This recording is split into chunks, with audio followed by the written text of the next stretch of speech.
আজকে আমরা কথা বলবো 20 ইঞ্চি বা 24 ইঞ্চি যে কোনো ডায়ার পাইলের ক্লিয়ার কভারের জন্য ব্লকটা যে তৈরি করতে হয়, ব্লকটা কত ইঞ্চি হবে এবং মাঝখানে ফুটাটা কতটুকু করতে হবে, এই জিনিসটি আপনাদের মাঝে আজকে আমরা ইনশাল্লাহ তুলে ধরবো।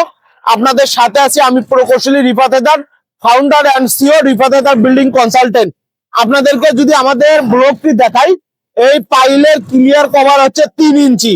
তারা যে একটা ব্লক তৈরি করছে আপনাদেরকে যদি দেখাই যে 6 ইঞ্চি একটা ব্লক তৈরি করছে তারা, বাট তারা মাঝখানে যে ফুটাটা করতে হয় এটা করতে হয় 12 মিলি রডের সমান। তারা সোয়া 1 ইঞ্চি 1 ইঞ্চির বেশি ক্লিয়ার ফুটাটা করে ফেলছে, কিন্তু বাট এই ফুটাটা হওয়ার কথা হাফ ইঞ্চি।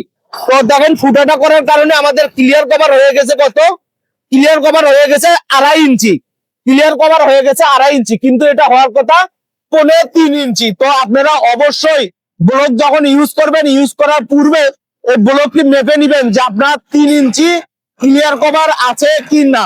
এই জিনিসটি যদি আপনি করেন তাহলে আপনার বিল্ডিংটি সুরক্ষিত থাকবে, আর যদি না করেন তাহলে আপনার বিল্ডিংটি